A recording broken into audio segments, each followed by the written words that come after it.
सच्ची सरकार की, बोलो श्री स्वामी जी महाराज की जय। आज बड़ा ही भाग्यशाली दिन है कि सुबह सवेरे प्रभात की अमृत वेला में सभी प्रेमी इस पद यात्रा में हजूर गुरुदेव भगवान जी का पावन आशीर्वाद लेकर चले और उन्हीं की कृपा से पग पग पर नाम सिमरन करते हुए गुरु महिमा का गान करते हुए सभी प्रेमी जितने भी दिल्ली से चले सभी सकुशल आज अपने पहले पड़ाव पर विश्राम के लिए पहुंच गए।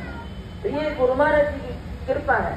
हमें याद है कि जब हजूर महाराज जी ने हमें यहाँ, क्योंकि बात चल रही है यात्रा की, सवेरे भी चर्चा की थी कि महाराज जी ने बड़ी मुश्किल से हमें ये यात्रा की आज्ञा दी। तो महाराज जी ने क्या फरमाया था कि दिल्ली से ये रजौरी मार्केट में जानी है, जाती है तो दीक्षे के बिना नहीं जाती। तो ये ना हो कहीं इनको जमुना से ही वापस लाना पड़े। रास्ते में जमुना आती है, आपने पार की, अब तो जहाँ भी आपको चाउमीन खाने को मिली उसके नीचे जमुना ही थी।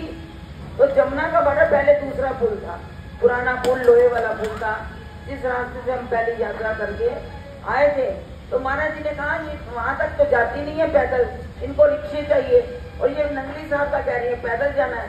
और देखो गुरु महाराज जी ने कैसे उस रूप को बदला, क्योंकि लीलाएं तो घट घट पर हजूर महाराज जी हमारे साथ कर रहे थे, नंगली निवासी भगवान कर रहे थे। जब पहली यात्रा में दिल्ली से चले तो उस यात्रा में क्या हुआ, वो भी एक एक पड़ाव पर अलग अलग नजारे थे। तो पहली यात्रा में पहले दिन क्या नजारा था कि दिल्ली से चले, जब रमेश नगर से स्वामी जी भी हमारे साथ थे, सत्यानंद जी साथ थे, धर्मानंद जी भी साथ थे, सार विवेकानंद जी साथ थे, गुरमीत भाई जी वो सफेद कपड़ों में थे, हम भी पहली यात्रा में जितने भी थे सब सफेद कपड़ों में थे, सब चले। जब रमेश नगर से चले तो एक कुत्ता, एक सफेद रंग का कुत्ता वो हमारे साथ चल पड़ा। जब मोती नगर पहुंचे वो कहने लगा ये वापस ही नहीं जा रहा, सबकी टांगों के बीच बीच में चलता हुआ वो चलता जा रहा है। वो करते करते जब रमेश नगर हमारा पहला पड़ाव आया, पहला पड़ाव हमारा आया कश्मीरी गेट। लेकिन उससे ही पहले क्या हुआ, 2 बार रास्ते में ही पहले सफेद फिर भूरे रंग का फिर काले रंग का, ऐसे 2-3 कुत्ते जो है रंग बदलते चले गए। और जब हम कश्मीरी गेट मोरी गेट के पास पहुंचे तो क्या हुआ, वही कुत्ता जो हमारे साथ चल रहा था, तो स्वामी ने कहा हम कहीं भी थोड़ी देर विश्राम के लिए बैठते वो हम लोगों के बीच में बैठ जाता। अब स्वामी जी ने कहा कि है तो पशु, अब इसके साथ हम इसको पीछे भी नहीं जा रहा। उन्होंने कभी इसको कोई चीज डाल देनी, कभी कुछ डाल देना, इसको हिफाजत से जब तक हमारे साथ चलता है ये चलता रहे। तो जब वो चलता रहा साथ में, तो जब मोरी गेट आया तो इधर से हम यात्रा जा रही है, उधर से क्या हुआ, सामने से 2 ट्रक आए। वो कुत्ता 2 ट्रकों के नीचे आया लेकिन उसकी जान नहीं गई, और वो उल्टे पांव वापिस रजौरी की तरफ ही उसका मुंह हो गया और वहां वापिस चला गया। और हम जितने यात्री थे, कहते ना कोई एक घड़ी भी साथ रहता है तो उसके साथ मोह हो जाता है। और स्वामी जी को वैसे ही कुत्तों के साथ प्यार था, तो उन्होंने पाले भी थे, तो स्वामी जी को एकदम बड़ा झटका सा लगा। लेकिन तब ये था, उस वक्त दिमाग में बात नहीं आई कि ये मोरी गेट के स्टेशन पर ये क्या हुआ। लेकिन ये चीजें जो है ना बाद में समझ आती है, समय निकल जाने पर। तब वो हुआ तो अगले स्टेशन पर जब हमने आपको सवेरे बात बताई कि जहाँ हमने नाश्ता किया स्टेशन की बैक साइड पे, तो वहां से जब आगे चले तो अगले रंग का कुत्ता। इस तरह कुत्ते रंग बदलते बदलते हमारे साथ नंगली साहब तक आते रहे साथ साथ, लेकिन किसी को वापस नहीं भेजा। जो अपने आप गया दूसरे रंग का आ गया, अपने साथ आ गया दूसरे रंग का आ गया। तो स्वामी जी ने आखिर तक, फिर देखो जब हम आखिर में पहुंचे नंगली साहब, तो मोड़ों पर हमें श्री गुरु महाराज जी के पता नहीं किस रूप में दर्शन हुए, वो आपको कल या परसों आपको बताया जाएगा।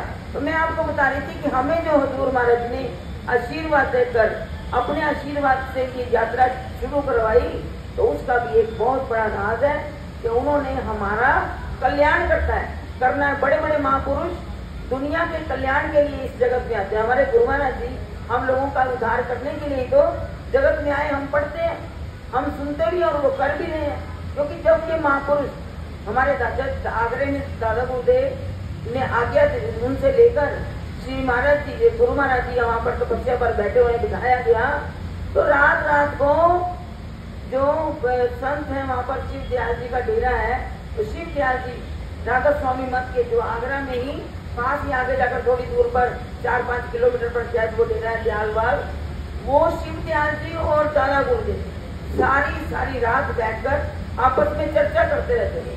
जब वो चर्चा करते थे तो लोगों ने कहा कि महाराज जी लोग तो रात को सोते हैं, आप क्या करते हो? कहने लगे भाई हम तो ये सोचते रहते हैं, हम आपस में विचार चर्चा करते हैं कि ये दुनिया मोह निद्रा में सो रही है, इनको कैसे जगाए, इनका बेड़ा कैसे पार होगा, हम यही सोचते रहते हैं। तो उन्होंने ये हमारे कल्याण के रास्ते खोजे हैं कि ये जीव किस तरह परमात्मा की ओर लग सकता है, इनका ध्यान बढ़ सकता है, क्योंकि है सारा संगत का असर। ये हमें गुरु महाराज जी का सानिध्य मिल गया।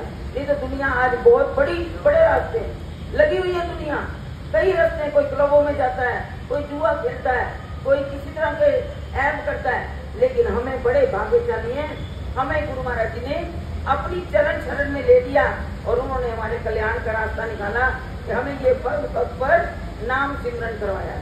और उस नाम सिमरन में देखो संगति का मैं सर बात कर रही थी, कहते हैं कदली सीप भुजंग मुख, कदली सीप भुजंग स्वाति बूंद गुण एक, उसका एक है वो स्वाति बूंद, लेकिन उसके 3 गुण है। वो क्या कि अगर वो सांप के मुंह में जाती है तो वो विष बन जाती है।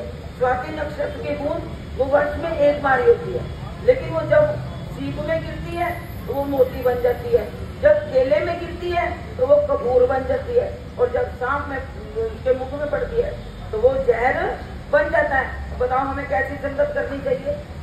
क्या विष की संगत करनी चाहिए? है नहीं, हमें वो जो सांप की संगत नहीं करनी चाहिए, हमें संगत करनी चाहिए किसी सीप की, जिसके साथ मिलकर हम मोती बन जाए। मोती की कीमत कितनी होती है? हम मोल हमारा अच्छा बढ़ जाए। हमें गुरु महाराज जी ने अपनी चरण शरण में ले लिया है। जब भी बैठो, जहाँ गुरु महाराज जी की चर्चा, जिसके पास निंदा चुगली हो वहां से उठकर, जिसके पास गुरु माई का ध्यान हो, गुरु महाराज जी की लीलाएं हो, उनके पास बैठकर देखो, फिर आपका कैसे निस्तारा होगा। ऐसे ही महाराज जी ने एक बार एक छोटी सी कथा सुनाई कि एक जैसे तोते, एक ही रंग के, एक ही माँ के उसने जन्म लिया तो वो एक ही जैसे गीत गाते फिरते थे, बड़े सुंदर लगते। जहाँ वो बैठते दुनिया उन्हें देखती, जब उन्हें देखती तो एक बार क्या हुआ, ऐसी आंधी आई तो वो तोते आपस में आंधी में ऐसे बिछड़ गए। एक तोता गिरा चोरों के मोहल्ले में, जो डाकू चोरी करते थे, डकैती करते थे, उस मोहल्ले में गिरा, और एक किसी साधु के आश्रम में जाकर गिर गया। आंधी में दोनों बिछड़ गए। जब बिछड़ गए तो जो पहुंचा था चोरों के मंडल में, उसने वहां जाकर क्या सीखा? चोर क्या था, जब चोरी करने जाते थे ना, जब देखा पुलिस आ गई तो दौड़ो भागो, क्या भी होता था, इनको मारो, मार के भगाओ। आजकल वो भी जमाना, पुलिस को भी पत्थर पड़ते हैं, तो उस वक्त भी था इन्हीं को ही मारो। तो ये क्या कहते थे? मारो काटो, भागो। और जहाँ संतों के आश्रम में जो तोता था वो क्या करता था? आओ जी, बैठो जी, राम राम, स्वागत है आपका। उसने यज्ञशाला में अच्छी बातें सीखी, संतों के सानिध्य में अच्छा सब सीखा।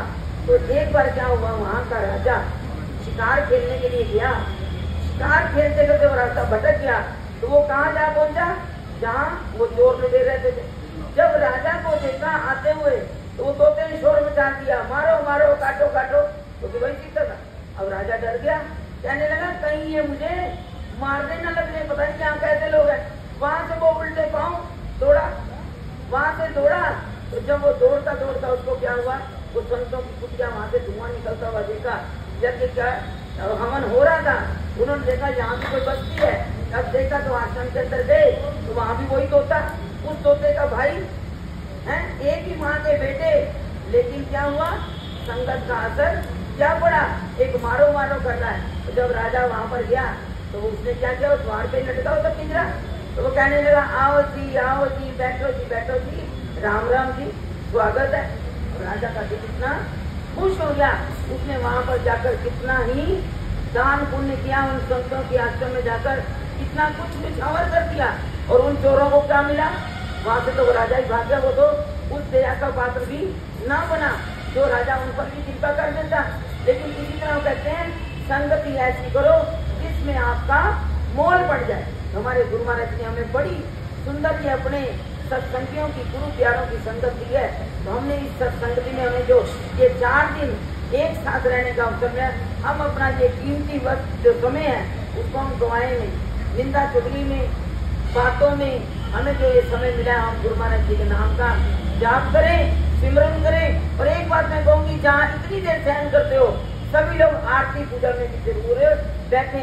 1 घंटे का जो समय है, अगर आप कहोगे तो हम आधे घंटे का कर देंगे, क्योंकि संतों ने कहा है 1 घड़ी आधी घड़ी आदि ते बुनियाद तुलसी संगत साध की कटे कोट अपराध। हम और समय थोड़ा कर देंगे, आप नहीं सुन सकते, लेकिन बैठो जरूर, आरती में बैठो, आपको आनंद आएगा। गुरु महाराज जी के नाम का सिमरन करो।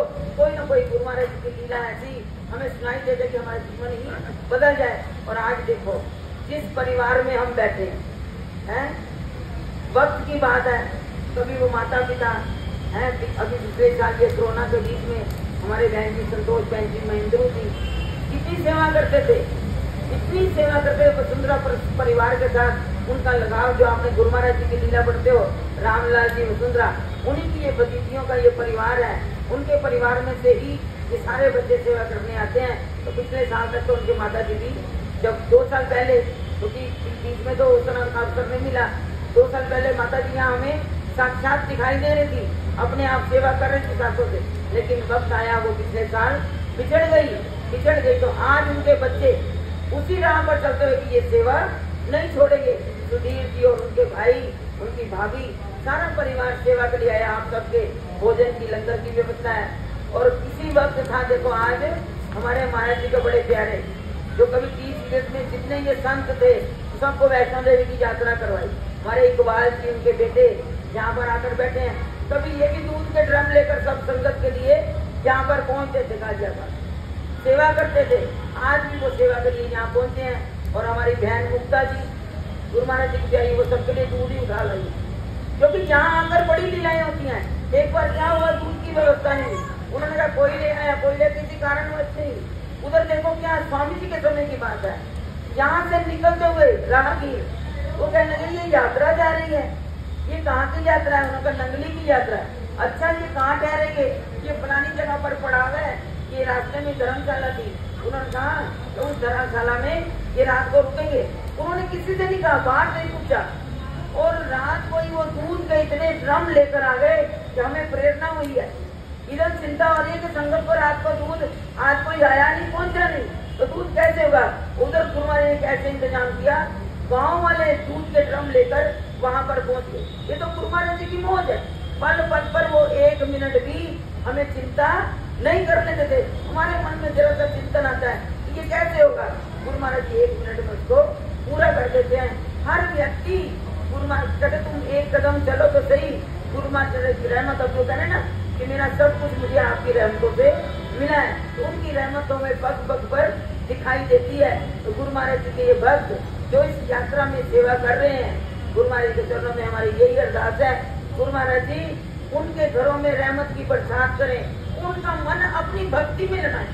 दुनिया की दात तो हम बहुत मांगते हैं। मेरे महाराज जी ने कहा है कि हम दुनिया की वो चीजें मांगते हैं जो रहने वाली नहीं। मांगो गुरु महाराज जी के चरणों का प्यार मांगो, उनके चरणों की भक्ति मांगो, वो आपका कल्याण करेगी। वो हमारा लोक और परलोक दोनों संवार देगी। हमारे गुरुदेव तो हमारा लोक परलोक संवारने के लिए वो तो लगे हुए हैं, लेकिन अगर हम महाराज जी कहते थे अगर हम ही अपना सिर परे कर लें तो उसमें गुरु महाराज जी का कसूर नहीं है। क्या तो वो गंगा वो संगा बरस रही है, बह रही है, हम उसमें डुबकी लगा लें। तो आज की इस यात्रा के पहले दिन की सब संगत को बहुत बहुत बधाई, और इस परिवार को भी जिन्होंने जो प्रेमी इसमें अपनी सेवा के योगदान दे रहे हैं, गुरु महाराज जी सब कर अपनी रहमतों की बरसात करें, उनके घर में बरकतें डालें और उनका प्यार दिन दुगना रात चौगुना बढ़ता रहे, और गुरु महाराज जी की भक्ति से सदा भरपूर रहे, सुखी रहे और खुश रहे। यही गुरु महाराज के चरणों में अरदास है। तो आज की इस पहली यात्रा के पहले पड़ाव की आप सबको यहाँ पर पहुँच गए हो। आपको कल देखो सवेरे आपको सूचना दे देंगे। आपने फिर अभी आराम से लंगर भी लग जाएगा, भोग लग गया, सभी पंगत बना के बैठ जाए और जल्दी से भोजन कर लें। भोजन के बाद दूध की भी व्यवस्था है, दूध में सबने पीना, थकावट उतर जाती है। उसके बाद सब कोई बातें न करें, सो जाओ। सवेरे 3 बजे आपको आवाज लग जाएगी। 3 से लेकर 4 बजे के बीच में आप नित्य कर्म से निवृत्त होकर, और स्नान यहाँ मत करें। हमारा कार्तिक में ये सत्संग का स्नान चल रहा है। आगे मनन धाम में सबकी वहाँ पर व्यवस्था है नहाने धोने की, कोई दिक्कत नहीं है। वहाँ पहुँचेंगे, घंटा आधा घंटा वहाँ रुकेंगे। रास्ते में भी जोशी जी थोड़ा जलपान कराएंगे। फिर मनन धाम में भी वो भी वहाँ का भी प्रसाद ग्रहण करेंगे। उसके बाद नहर से देखो श्रीनंगली साहब से लंगर आना शुरू हो जाएगा। कल भी आएगा, परसों दोपहर का लंगर भी श्रीनंगली साहब जाएगा, और फिर हम नंगली साहब में जाकर लंगर करेंगे। कितनी रहमत है गुरु महाराज जी हम सब पर। हमें गुरु महाराज के लंगर का प्रसाद मिला, और जहाँ भी गुरु महाराज जी हमें भेज रहे हैं, तो बड़े प्यार से सबने लंगर ग्रहण करना है। अभी पंगत बना के सब बैठ जाए। जो अंदर बच्चे सो रहे हैं, सेवादार सो रहे हैं, थकावट हो जाती है, हम समझते हैं, लेकिन सबको उठाकर गुरु महाराज का लंगर खिलाओ। जिन्होंने ये सेवा की है उस सेवा को हम सार्थक करें। वो प्रसाद जब तक ग्रहण नहीं करेंगे हमें भी ये आना, रात को कभी भूखे नहीं सोना चाहिए।